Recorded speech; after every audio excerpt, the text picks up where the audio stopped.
누가복음 23장 1절부터 25절까지입니다.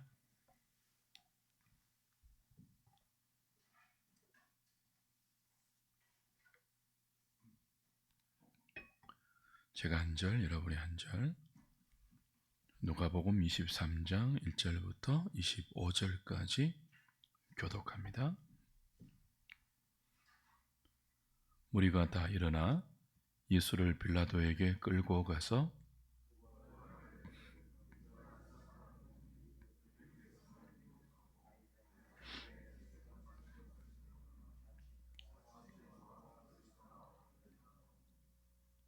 빌라도가 예수께 물어 이르되 내가 유대인의 왕이냐? 대답하여 이르시되 네 말이 옳도다.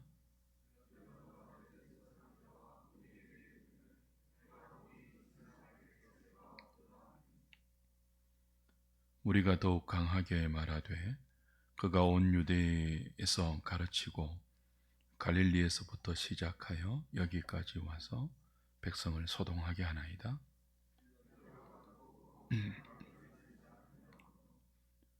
헤롯의 관할에 속한 줄을 알고 헤롯에게 보내니 그때 헤롯이 예루살렘에 있더라.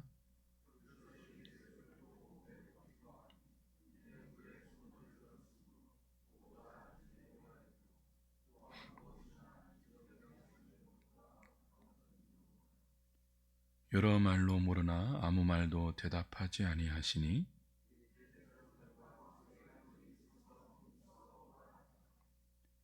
헤롯이 그 군인들과 함께 예수를 업신여기며 희롱하고 빛난 옷을 입혀 빌라도에게 도로 보내니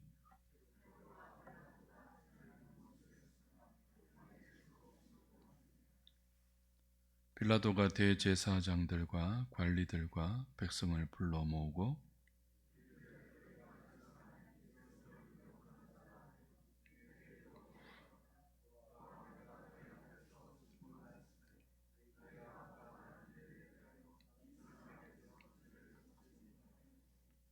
헤롯이 또한 그렇게 하여 그를 우리에게 도로 보내었도다.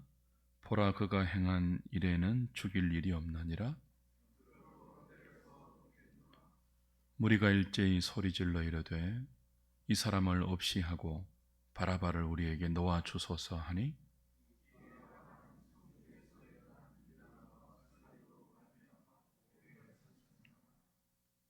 빌라도는 예수를 놓고자 하여 다시 그들에게 말하되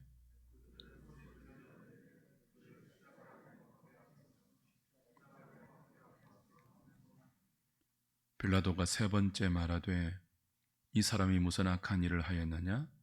나는 그에게서 죽일 죄를 찾지 못하였나이니 때려서 놓으리라 하니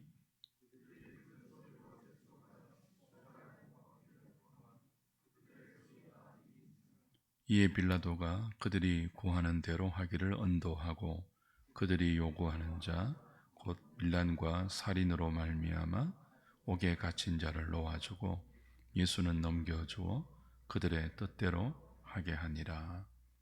아멘. 예수님이 십자가에 죽으시는 과정을 살피고 있습니다. 겟세마네에서 잡혔죠.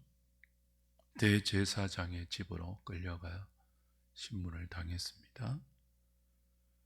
그리고 사내들인 공회로 끌려가 공회의 신문을 받았습니다.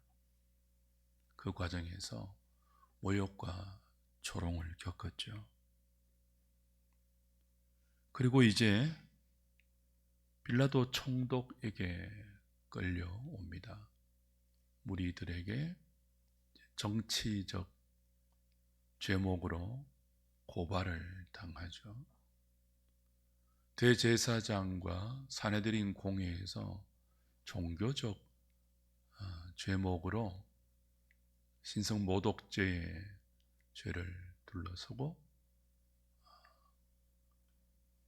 고발을 당하고 조롱을 보았다면 이제 그것만으로 성이 차지 않아서 십자가를 염두에 둔 정치적 고발을 빌라도 총독에게 합니다. 그들이 예수님을 고발하는 제목은 자칭 그리스도라 했으며 가이사에게 세금 내는 것을 금하였고 로마에 반역했다, 그런 정치적 제목을 붙였죠. 백성들을 미혹한다. 로마 총독의 가이사의 통치 아래 있는 평안한 백성들을 이 사람이 미혹한다. 그리고 로마의 체제를 순종하지 아니한다. 고발했습니다. 모두 정당하지 않는 고발의 내용이죠. 빌라도는 신문을 합니다. 그리고 예수의 무죄함을 압니다. 빌라도가 얼마나 노련한 정치가입니까? 얼마나 많은 사람을 대했겠습니까? 권모 술수의 대가입니다. 그런 그가 예수의 무죄함을 한눈에 알아봅니다. 모함을 받고 누명을 썼다는 것을 단박에 알아차립니다. 그리고 신문을 통해서 예수의 무죄를 확신합니다. 그래서 말하죠. 예수를 끌고 오고 예수를 고발한 대제사장과 무리들에게 너희가 끌고 와서 나에게 고발한 이 사람은 죄가 없다, 그렇게 말합니다. 그러나 무리들은 강하게 반박합니다. 이 예수가 유대에서부터 사람들을 가르치고 갈릴리에서부터 여기 예루살렘까지 온 백성들을 선동했다. 가만히 두면 가이사의 명으로 총독이 된 당신의 통치도 위협을 받고 로마 정부도 여기에서 위협을 받을 수 있다. 더욱 강하게 빌라도를 압박하죠. 모두 거짓입니다. 모두 모함입니다. 모두 사실과 맞지 않습니다. 이에 빌라도는 예수를 자기가 관장하기에 버겁다고 여기고 마침 예루살렘에 와 있는 갈릴리 분봉왕, 예수가 갈릴리 출신이니까요, 헤롯 안티파스에게 넘깁니다.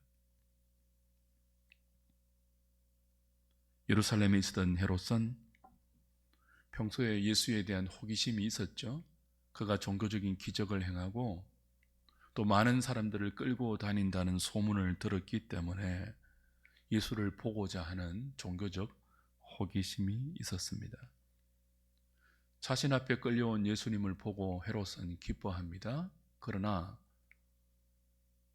예수를 신문한 뒤에 헤롯은 자신의 호기심을 충족하지 못하자 무리와 함께 그를 예수님을 조롱합니다.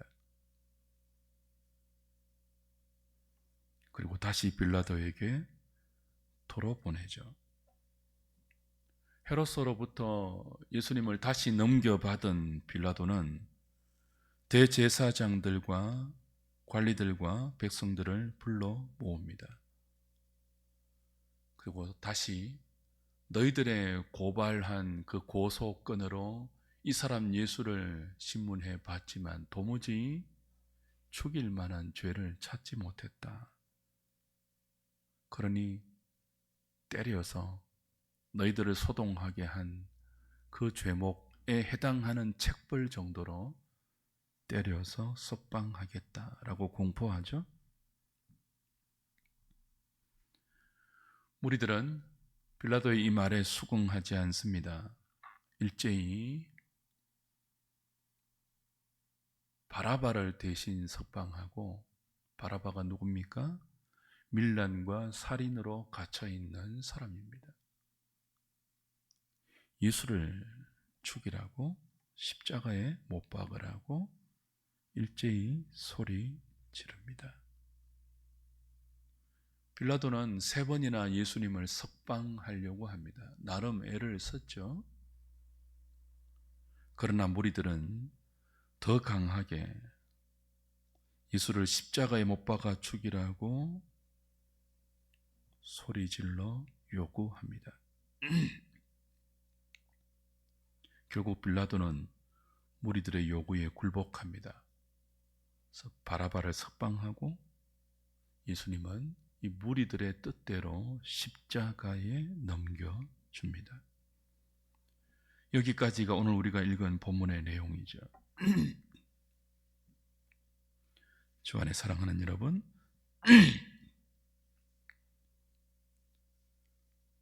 대제사장과 서기관과 장로들, 종교 기득권자들, 종교 지도자들이 이렇게 한 것은 일면 이해는 됩니다. 그들에게는 예수가 원수였으니까요. 그런데 이 무리들의 반응은 도무지 이해가 되지 않지 않습니까? 예수님이 자신들에게 손해를 끼친 것이 무엇이 있습니까? 대제사장, 서기관, 바리새인들은 화 있을진저 그들에게 화를 예수님이 선포했고, 독사의 자식들아, 너희가 아버지의 만민의 기도하는 집을 강도의 소굴로 만들었다. 엄청난 비난을 받았기 때문에 예수님에 대해서 이를 갈고 예수님을 제거하기 위해서 오랫동안 획책해 온 것에 비하면 그럴 수 있다고 치자고요. 근데 무리들이 왜 이러냐고요. 예수님이 자신들에게 무슨 해를 끼쳤습니까? 왜 이렇게 예수에 대해서 분노하죠? 지금 이 분위기를 보면 거의 제정신이 아니거든요. 군중 이 심리의 열기에 휩싸여서 무엇이 선이고 무엇이 팩트이고 무엇이 거짓이고 지금 우리가 무슨 일을 하고 있는지, 지금 우리 입에서 나오는 이 소리가 도대체 무슨 내용을 담고 있는지 모르기나 한 것처럼 예수를 죽이는데 모든 사람들이 휩쓸려 있습니다. 무리들이 누굽니까? 그리스도가 예루살렘에 입성할 때 호산나 다윗의 자손이여 열광하지 않았습니까? 근데 무엇이 이들을 이렇게 급변하게 했습니까? 그때는 열광하던 그때는 왜였고, 예수를 십자가에 못 박으라고 소리 지르는 지금은 왜입니까?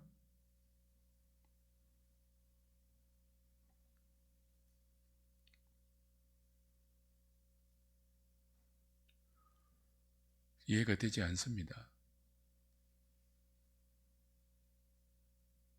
성경은 예수님이 십자가에 넘겨져서 죽기까지의 과정을 통하여 인생들이 하나님께 보일 수 있는 반응을 적나라하게 고발하는데요. 거기 저와 여러분들의 모습이 들어있죠. 사실은 대제사장, 서기관, 바리새인들, 제자들, 가룟 유다, 빌라도, 헤롯, 무리들, 군중들, 그리고 로마 군병들, 그 많은 무리들 틈 속에 어느 부류에든지 저와 여러분은 포함되어 있고, 성경은 예수 그리스도만이 옳고 그 외에 예수님을 제외한 모든 부류의 인생들이 다 지금 정당하지 못함을 보입니다. 빌라도는 얼마나 비겁합니까? 자신의 자리를 지키기 위해서 무엇이 옳은지 알면서도, 예수가 죄가 없음을 알면서도 그 아는 자신의 판단에 따르지 않고 광기에 휩쓸린 무리들의 뜻대로 바라바, 살인자, 밀란자는 놓아주고 죄 없는 어려운 예수님은 그들의 뜻대로, 광기에 휩쓸려 있는 그들의 뜻대로 십자가에 넘겨줍니다. 그리고 물을 떠서 손을 씻고 자신은 죄가 없다고 변명하죠. 이 변명이 여러분에게 통합니까? 비겁하지 않습니까? 어리석고 비겁하고 무지하고 미친 열기에 휩쓸려서 무엇이 옳은지 분별하지 못하고 자기 인생을 낭떠러지로 몰고 가고 있는 이 하나님 없는 이 인생들의 이 실존 앞에 우리는 우리의 모습을 대입시킬 수 있어야 하죠. 저와 여러분도 거기 어디에 있는 거죠. 사람들은 메시아를 향한 나름대로의 기대가 무너졌을 때, 자신의 종교적인 기대가 충족되지 못할 때, 자신이 기대했던 그 종교의 내용이 자신에게 아무런 결과를 만들어내지 못할 때, 내게 필요한 답을 주지 못할 때, 허탈함을 넘어서 분노합니다. 지금 이 본문의 내용을 이끌어가고 있는 분위기는 분노이죠. 군중의 분노이죠. 거기서 빌라도마저 굴복할 수밖에 없는 이 무리들의 분노입니다.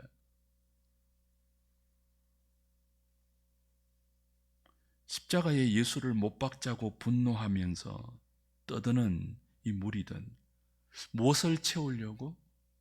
무엇을 만족시키려고? 그래서 바라바가 석방되고 예수님이 십자가에 못 박히면 그들의 분노가 해결될까요? 그들의 종교적인 허탈감이 채워질까요? 그렇게 소리 질렀던 그들의 인생 목표는 채워질까요?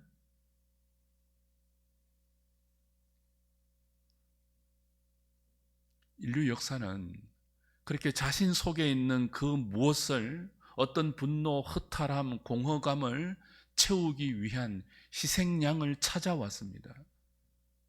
르네 지라르는 그 희생양의 최고봉에 기독교의 예수가 있다, 그렇게 그의 희생양이라는 책에서 말했죠.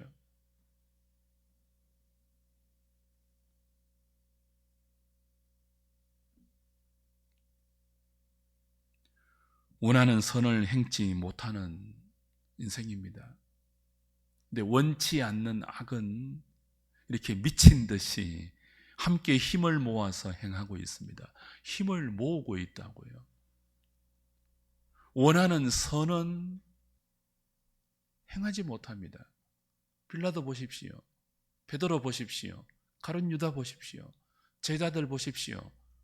끝까지 주님을 지키고 싶었지만 그 마음에 원하는 선은 돌아가는 현실적인 분위기 앞에 냉랭하게 꺾이고 원치 않는 악을 선택하지 않았습니까? 우리죠.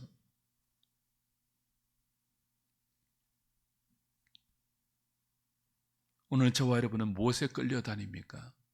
진리와 생명과 선에 우리 인생이 끌려가고 있습니까? 아니면 이 세상에 가득한 세상의 가치관과 사람들의 소리와 선동과 정치 지도자들의 그 입에 발린 말과 그리고 이 종교 헛된 지도자들의 그 사람들의 종교적인 욕망을 자극하는 그 거짓에 이끌리고 있습니까?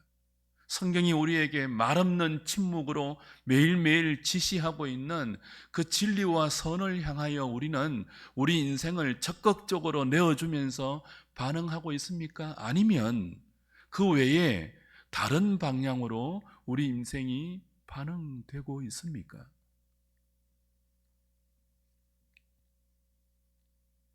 우리는 우리의 욕심 그리고 허망한 일에 대해서는 얼마나 능력을 발휘합니까? 얼마나 열심을 냅니까? 우리 욕망에 대해서 따지고 보면 허망한 일인데 그 허망한 일에 대해서 얼마나 열정을 동원하냐고요. 그런데 진리에 대해서는, 생명에 대해서는, 하나님의 뜻에 대해서는 얼마나 무능합니까? 얼마나 게으릅니까? 저와 여러분은 죄에 대해서 얼마나 활기찹니까? 악에 대해서 얼마나 생기 넘칩니까? 참 비참해요. 이런 모습을 보면. 인생이 이 정도밖에 안 되느냐? 근데 십자가 앞에 예수 그리스도를 둘러싼 모든 사람들의 모습을 보면 인생이 이 정도밖에 안 되는 정도가 아니라 가장 밑바닥에 있음을 알게 되죠. 악에 대해서 얼마나 활기찹니까? 죄에 대해서 얼마나 생기발랄하고 쏟을 수 있는 모든 열정을 죄에 대해서 쏟아내고 있습니까? 분노와 광기로 말입니다.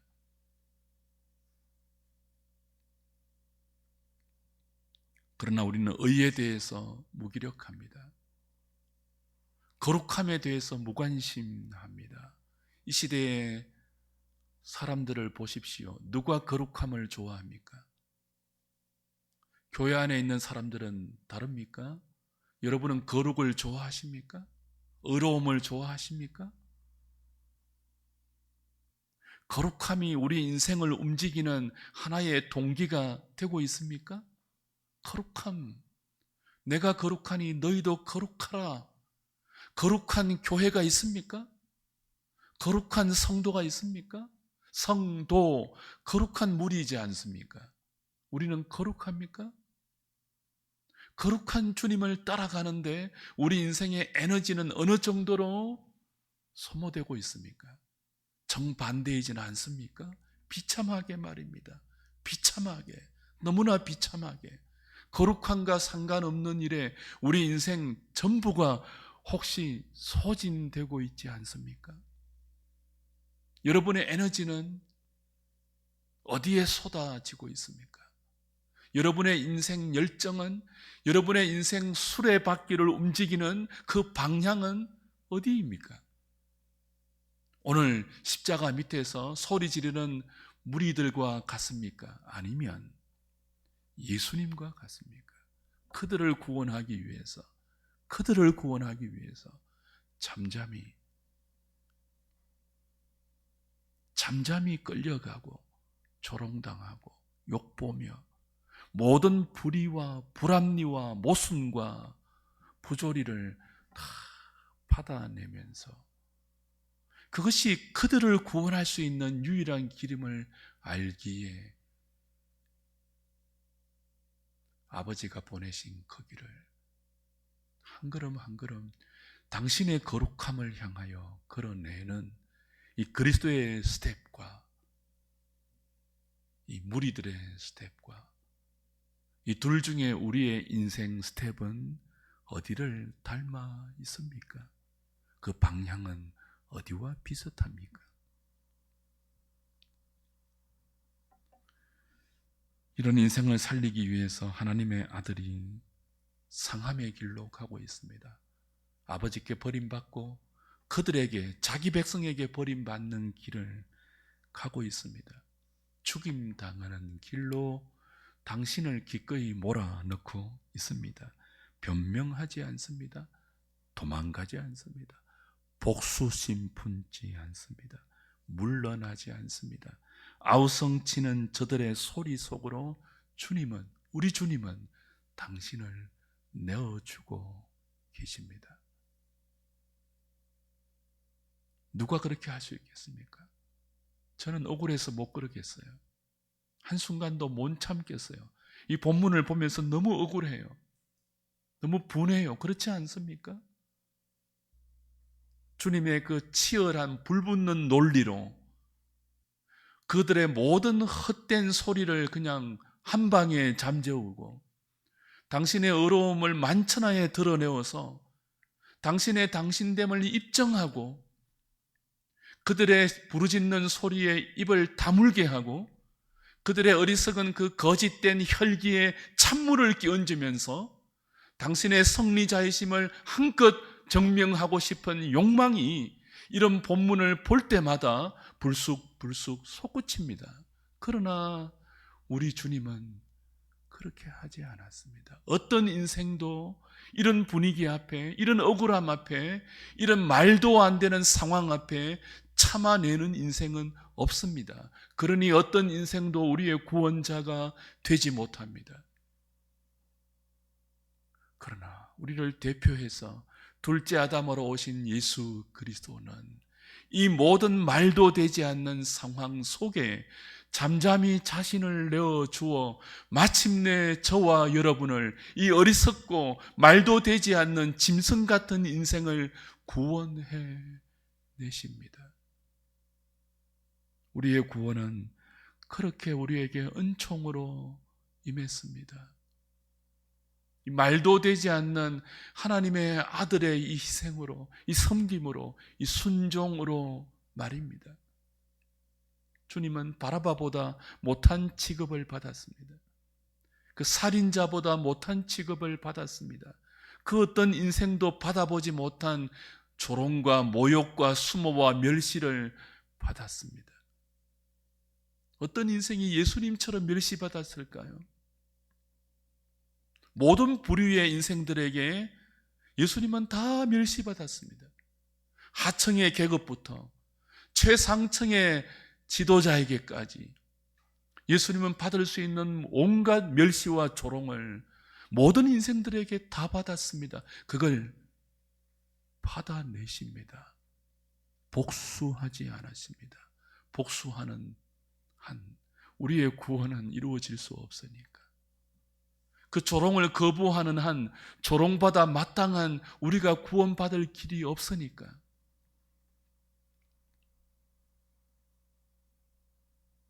하나님이 우리를 그렇게 살렸습니다. 우리가 그렇게 죄에서 건짐받고 우리가 그렇게 비겁함 속에서 구원받았고 우리가 그렇게 무능하고 무지하고 미련하고 어리석고 악하고 멸시받아 마땅한 인생의 모습에서 우리의 본질에서 그 예수님 때문에 구원받았습니다. 그리고 하나님은 지금도 그렇게 일하고 계십니다.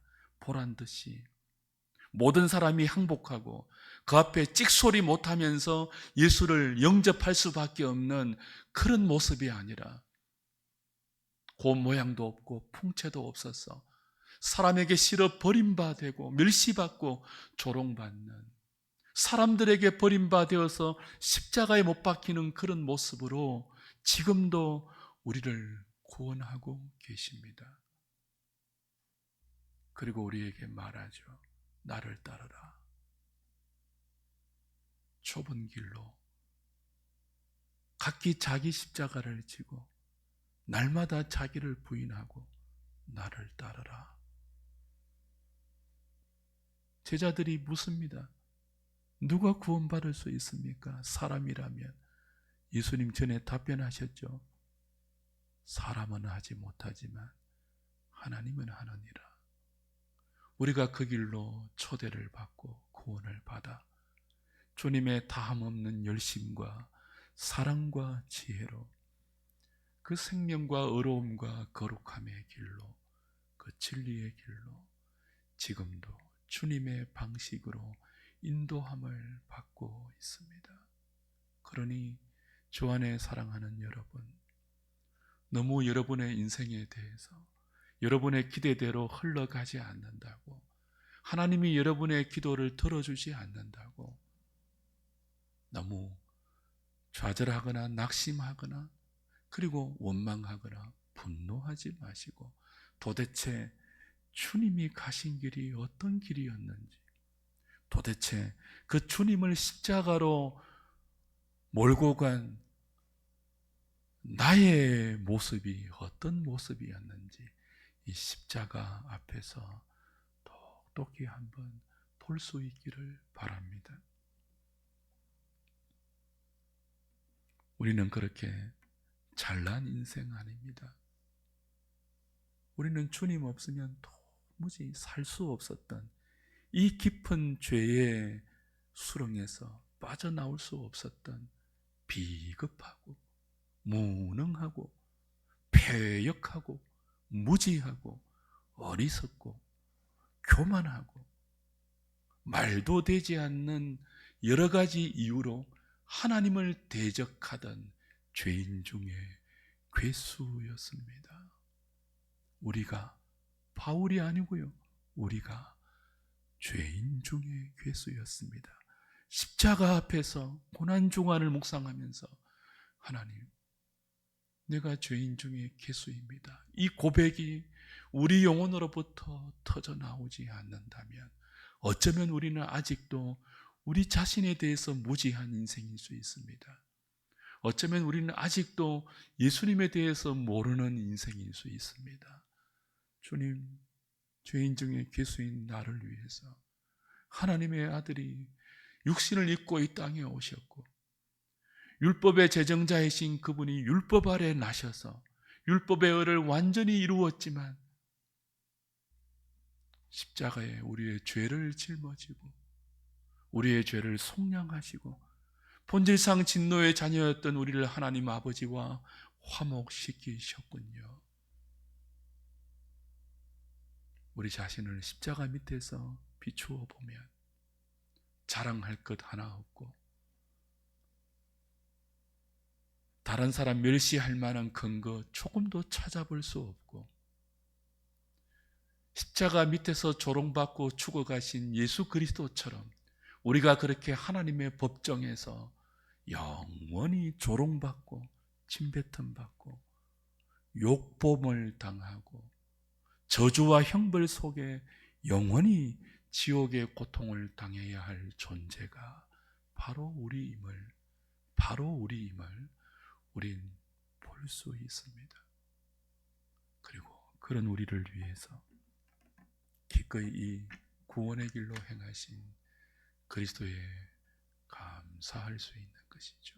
아무것도 없어도 무화과 나무 잎이 없고 감람나무가 잎에 소출이 없고 포도나무에 열매가 없고 먼밭에 식물이 없고 우리의 양이 없고 외양간에 소가 없다 할지라도 우리 자신을 알 때 이런 나를 구원하신 그리스도의 은혜 앞에 그 여호와의 구원의 은총만 있다면 기뻐하고 기뻐할 수 있을 것이라고 하박국의 고백을 우리의 고백으로 만들 수 있을 것입니다. 십자가 밑에서 이 아침 머무시면서 우리 자신의 모습이 이런 우리를 구원하신 그리스도의 은총이 대비되어서 비추어지는 그 은혜 속에서 우리의 남은 생을 주의 뜻에 순종하기로 결심하는 저와 여러분 다 되시기를 주님의 이름으로 부탁드립니다. 290장 찬송하겠습니다.